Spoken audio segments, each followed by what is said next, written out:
are listening to WHOA Podcast, coming to you from Gainesville, Florida.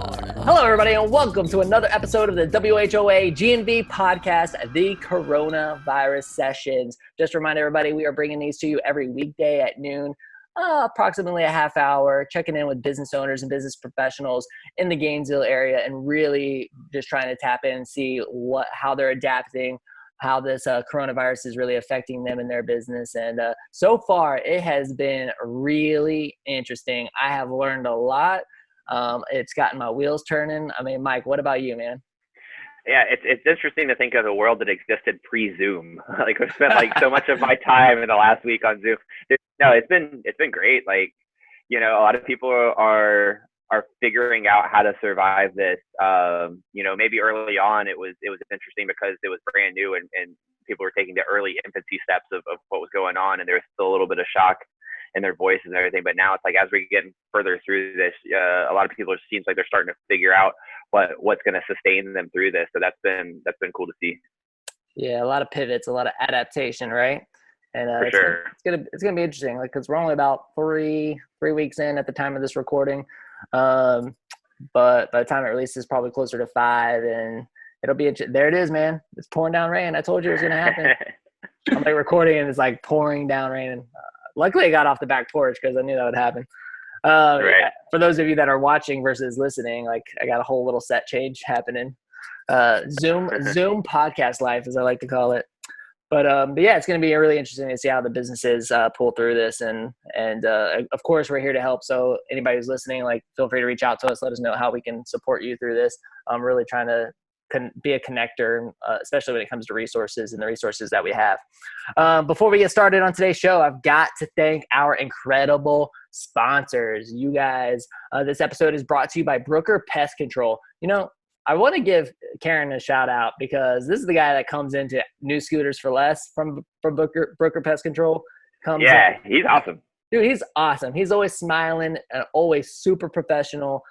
He also comes over to my house and does the service here. So, like, but he's always, like, just communicating so well. He always gives me a call to let me know, like, hey, heads up, like, I'm heading, just want to make sure you don't need anything. I mean, just super, super professional. Absolutely love him. And of course, the entire team at Brooker Pest Control can take care of you.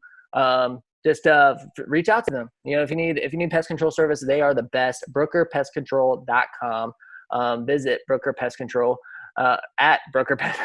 Visit them at BrookerPestControl.com or give them a call at 352-378-2433 and then get you set up. And I also have to thank our other sponsor, Matt Houchins of Houchins Consulting. You guys, this guy is like SEO genius. So contact Matt for all your SEO help. You can reach him at gnvseo.com. But he's a Gainesville native, just primo when it comes to search engine optimization, and can absolutely take care of you. He's doing a free Google My Business audit right now. Just mention the show and he'll, like, hook you up with that. So gnvseo.com. Did I lag at all in that, Mike? Because it seemed like my feed was lagging. Yeah, it went in and out. I think as long as we got the graphics for phone numbers specifically, we'll be all right. All right. Well, Matt Houchins of Houchins Consulting, SEO, gnvseo.com. That's gnvseo.com. And then Brooker Pest Control, brokerpestcontrol.com, 352-378-2433, just in case there was any kind of lag in my feed. I'm basically competing with my kids over Wi-Fi right now. Over bandwidth. Yeah, it's me versus Minecraft. Who wins, you know? So anyway, want to get into our show. Let's rock and roll. Please welcome to the show, Amanda. What is up? How are you? Hey guys, how are you? I'm doing good. Excellent. Like, why don't you go ahead and just introduce yourself to our audience, tell them a little bit about who you are, what you do, and we'll take it from there. All right, I'm Amanda Carreon. I'm the owner of A Divine Closet and Jerome H. Davis Interiors. The A Divine Closet side is custom closets, so cabinetry and closets and making them fabulous.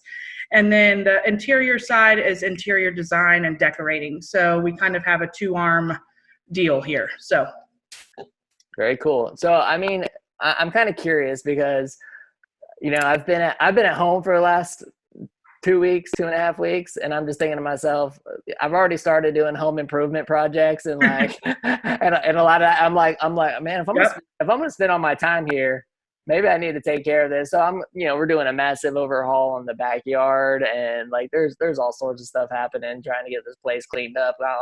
I want better things to look at. I mean, have you noticed an increase in business or a decrease in business because of the situation here? So ironically, it stayed pretty steady. It wasn't an increase or decrease, but I thought there would be a major fallout just because people weren't sure with the economy. But like right when all this stuff really got situated and kind of, we were stuck at home, stay at home order, I had several calls saying, I'm here, I'm stuck with my closets, I'm stuck, disorganized, I've got to do something about this. Or my favorite is when the wire racks fall out of the wall. That's great job security for us. So we hooked up Zoom and we consult via video. Okay, was that one of the first adaptations you made in your business, was Zoom calls, or what? No, the first thing was rescheduling everybody. So earlier, or I guess I should say late March, early April, we're pretty lucky because it was Parade of Homes, and we don't do a ton of builder business with the closets. But what we did have was primarily scheduled in April, so we're the last ones in the house. So it was super easy for us to get in and get out. We're a small company and we're part of construction, so we were still allowed to work. I call them remodel closets. So anybody that was living in their homes now got moved to May. So there was a major overhaul of schedule. Everybody's been great. Nobody's canceled, which is wonderful. But it was a big overhaul on schedule and making sure everybody was happy and that I was still getting, new construction stuff done. So that was the biggest change first. And then just taking new calls and having clients measure their closets. So normally that's all on me, but if you don't want me in your home, which I don't want to be with you either, you've got to know how to do a measuring tape.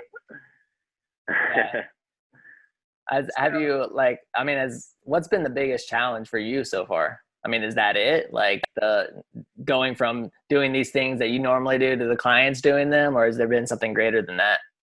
I think that's been the biggest change because there's so much pressure to make sure that the measurements are correct.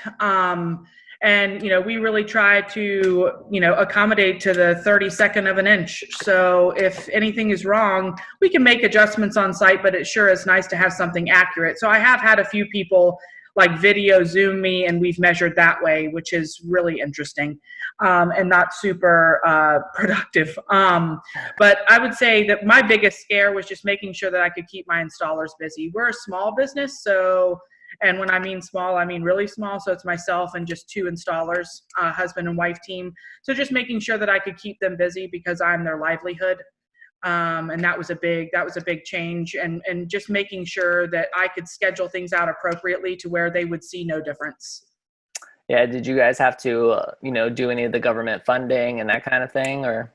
No, we haven't. Okay. No, it was just a big move, the schedules, and then just doing video calls has been our biggest. And then on the interior design and decorating side, I had 2 clients that their kitchens were completely ripped out. So not a great time to not have your kitchen. Yeah, no kidding. Awesome. Oh man. So we just had to act quick, and really made sure that we're safe, and booties and gloves and masks and wipes and all the OSHA stuff that has to happen for us to be in the house to get them done and us out of there. What about in terms of gaining new clients? I mean, have you had any leads, or like, do you feel like looking at the next 3 months, business is going to be good, or are you anticipating a decrease, or like where's your I anticipate a decrease closer to like July, August, just because there will be some trickle down effect of people not, weekly calling. I've been lucky that we've done like 4 or 5 Zoom calls this week and everybody has bought the closets. So that's really nice. We were booked out through the end of June originally. So we book ourselves out pretty far because we're so small. So once we get past June, we might see June, July, August, somewhere around in there, we'll probably see a little bit of a slowdown. But my hope is that even if we're only doing 1 a week, that, that's good for us. Because most of the closets that we do are larger. And so they take much more time. So we've been, in Ocala working for over a month on a closet. So. Okay. I'm really, really curious to know if the Zoom calls have increased your closure rate. I guess, yeah. Yeah. I mean, I'm happy to say that there's because of our kind of our following and people who look for, the type of closets that we do and the higher end stuff. We had a pretty high close rate, just because I'm pretty transparent, and at the beginning of the conversations, like if it's not something that you're willing to invest in, we can definitely still help, but we may not be a good fit for the material part of everything. So we had probably a 70 to 80% close rate, and we're at 100% now for the Zoom stuff. Okay. So, Mike, it's interesting. I'm like thinking, okay, we get like an email lead for a scooter or something, right? Like, what if we, if we just said, hey, like, would love to set up a Zoom call with you, and just have that, then they get the face-to-face interaction. Yeah. They see your passion and your emotion in it. And I'm just kind of curious if I was like, hey, so how about we set up a Zoom call, and like, you can give me more information about your needs and that kind of thing. And then it's a one-to-one experience. And I'm like just curious if we could use that as an adaptation in our business, and then if it would help close more deals. Yeah. I mean, that's such a personal area, your closet. So we have seen a lot of things. But so we can get pretty personal pretty quick, unlike the scooter business. But I think that'd be pretty sweet for you. Yeah, to hook up with a Zoom call. That'd be pretty awesome. Yeah, I'm interested. What do you think, Mike? I think it's interesting how this has kind of changed the landscape. We before, if we could call it pre-COVID-19, right? Like I couldn't be bothered to order a pizza if I had to pick up the phone and actually dial a number, and I couldn't order online, right? Like, it's just we get so text only, no human interaction, everything. And it's interesting because as this has developed, it's like we kind of our own nature starts to shine. It's like we crave that human one-on-one interaction, and it's interesting to see how that's changed, and how something like a closure rate by a Zoom, because you're getting that face-to-face interaction, might be different now than it would have been, a couple weeks ago, when everybody might have preferred a text only or an email only, as little contact as possible from a social aspect kind of dynamic. So it's interesting to see that kind of roller coaster in terms of what people want and crave in terms of their communication with a business. So do you think that once this isolation is over, that people won't want to do that anymore? Because I think you're right. Like, I think a lot of people would. I think if we send that to a customer right now, saying, hey, like, let's set up a Zoom call, I think a lot of people are going to say yes. I'm kind of curious if they will once this whole thing is over. I think we were moving too fast. Yeah? Yeah. I think that it was, before, or at least in the construction industry, we were balls to the wall all the time. So, to stop and do a Zoom call, maybe after dinner, after I put my daughter to bed, yeah, sure, not a problem. But, now it's like, anytime you want to talk, what time do you want to talk? Right. Well, and it reinvents the kind of like customer service. I mean, we talked about it several times over the last couple of days, and I'm kind of getting podcasts and team meetings we've had a little bit confused, but like our number one core value at New Scooters for Less is to create and recreate the ultimate customer experience, and this is kind of challenged us to think about what does that actually mean, because for some that might mean a 7 p.m. like our showroom's closed right now, but it might be a 7 p.m. one-on-one tour of the showroom, either digitally or in person, versus retail where we used to be open 10 a.m. to 6 p.m. and just answer anybody that comes in at any kind of whim. It might be a more personalized type of sales approach, which is just kind of interesting to see how that stuff gets reinvented. Mm-hmm. Yeah, and I said that in our team meeting, I said the UCE is definitely going to change, because we used to do these big celebrations, like somebody buys a scooter, we'd go out, we'd ring the bell, the entire team would come around the scooter, we'd take this giant picture. Put on Halloween mask. Celebrate Halloween. We go like high five in the customer. Hey, high five, great, like thank you so much, and like we're doing all that. And now I'm like, yeah, nobody's ever gonna want to do that again. That's gonna. I'm thinking the customer experience is gonna be a catered one-to-one experience. I think it's gonna be different for each individual. and so the more you can cater that experience, I think is going to be key. So I don't know. What do you think, Amanda? Yeah, I agree. I mean, I think the customized experience just makes the whole customer service part of the whatever industry you're in, much greater than it was originally, which everybody likes to feel like they're the only client and it's customized to them and that all of your attention is on them, and that video in person, whatever ends up being after all of this craziness, I think that will definitely heighten the customer service for sure. Have you found that the interactions with customers have been a little bit more empathetic, a little, more caring through this? Yeah, okay. Absolutely. Because I've noticed that too. It's really hard to have people in your house, especially now, and it's a lot of money, and everybody knows that everybody's trying to get in and get out and do it as clean and concise as possible. So yeah, I think a lot of clients have really turned to much more empathy rather than what the hell are you doing? Get in and get out of here. I mean, I that's probably one of the biggest changes that I've seen. I don't know about you, Mike. I'll let you comment on it in a second. But like my interactions with customers, and even from like, hey, like we really appreciate your patience. You hear that a lot from companies, like, oh, we appreciate your patience, but like, we're saying it, we really mean it, right? Right now, right? It's like we got some team members that have been sick. We're working with a short staff. We're like trying to keep everybody healthy and abide by the regulations and the isolation and 6 feet apart and blah, blah, blah, but I'm telling customers that, and they're like, oh, you guys are fine. Like take your time, especially on the service side where normally there's like, I need my scooter and I need it now. It's like, you guys are good. Like completely understand. Thank you for the communication and keeping me informed. You guys are the best. Like, just very, very caring, which has been awesome. So, Mike, what have you seen on that front? Similar. I mean, I think it's interesting too.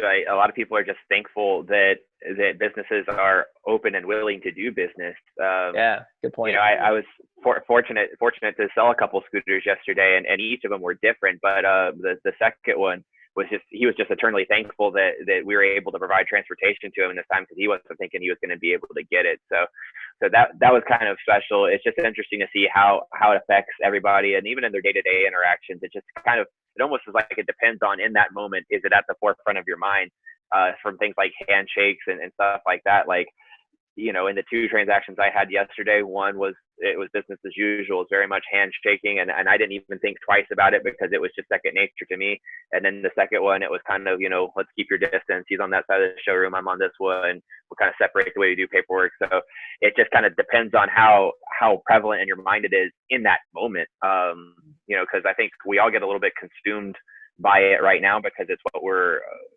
experiencing all the time. It's on our social media. It's affecting our businesses. It's affecting our day-to-day. But it's also easy to kind of get back into a level of comfort where it's actually kind of quick to forget about it, which I think is interesting too. Yeah. So Amanda, like on this, so you said you're a wife-husband team, yeah? Like you guys... No, my installer is. It's a husband and wife. Oh, I got you. Okay. Yeah. I was curious, I'm still curious, like from one thing that I've been analyzing is kind of our runway, right? Like how much time we have if we can't get our showroom back open, if we can do a minimal amount of service, like how long can I keep my business open? That's right. Are you guys analyzing that? What does that runway look like for you? Yeah, we analyzed it early on. Normally we haven't had an office, but the past 2 years we've had a warehouse and an office. I used to work out of my house and out of my garage making everything. And so just making sure that I can make that rent payment and making sure that, the couple of employees that I do have, I have an assistant and I have the team of installers. So just making sure that we could keep it ongoing, and what did that look like? And thankfully, I think we're probably pretty safe for the long haul, I hope. We have a couple of large projects on the interior design side that are 2 years. So, those will definitely help with the riding out of everything. And do you think that's because, you're saying that this isn't necessarily a cheap service. Like this is a customized, would you consider it luxury or? A lot of them we do. Yeah. I mean, I definitely do the like everyday, master closet, that kind of stuff. Okay. But what we started out with and what we're known for is the really large, very Sex and the City type closets. So. Okay.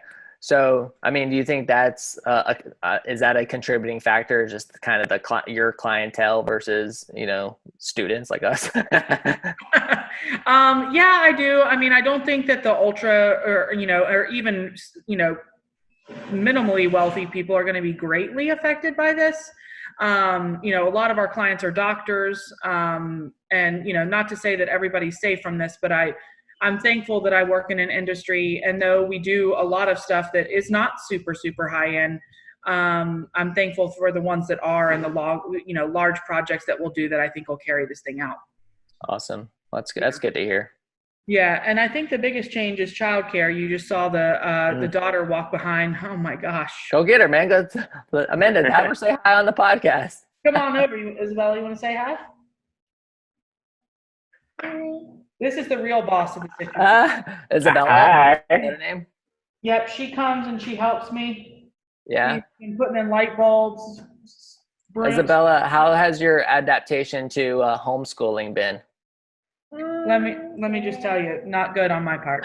For you. Oh, good. Good. You like it? Is it interesting seeing teachers via Zoom or Google Classroom? Has that been new? Well, she's not even in kindergarten yet. She's okay. in 5. Okay. So we're working on reading at night and letters and numbers and stuff like that. So that's fairly simple. My original degree is in education. Okay.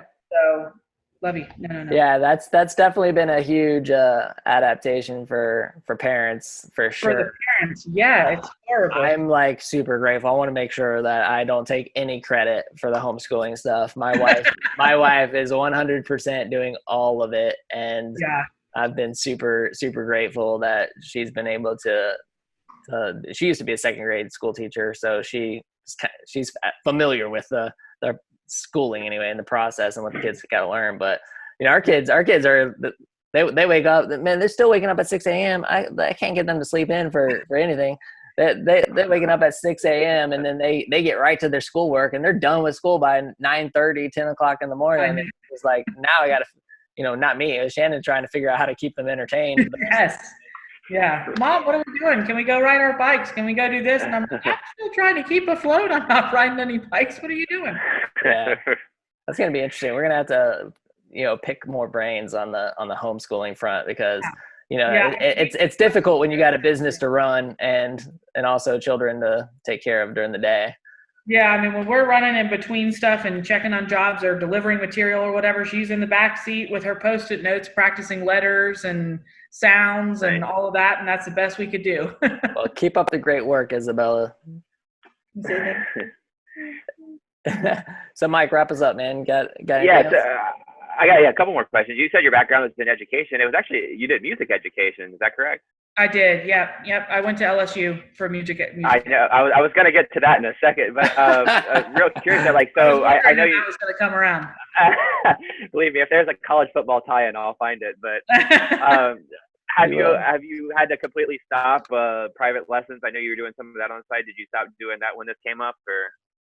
So I had stopped a few years earlier. Once I had Isabella, it was very difficult because the area that I gave private lessons in ended up being her room. So as much as I'd like to say that she loves to hear all of that, it just wasn't in the cards. So, when my mom retired 6 or 7 years ago, I took over the interior design part as well as the custom closet. So it was kind of time to fade in and fade out. I still do a couple of, concerts and stuff like that, but that's it. Sure. So LSU is your bachelor, your alma mater. Do you take a lot of heat from that in the Gainesville area, or? I get a lot of heat from that. Yes. We, have stickers and alumni stuff on our truck and all of that.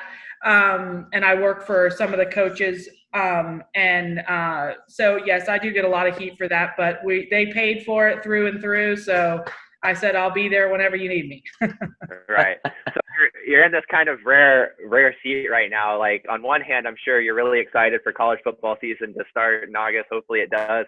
Yeah. But on the other side, it's like, if it doesn't, you get to be national champions for a whole nother year, right? That's exactly right. That's a well thought out process. I hadn't thought about it like that. Thank you, Mike, for holding true to us. Mike, why would you do that to us? And what a terrible reminder that is.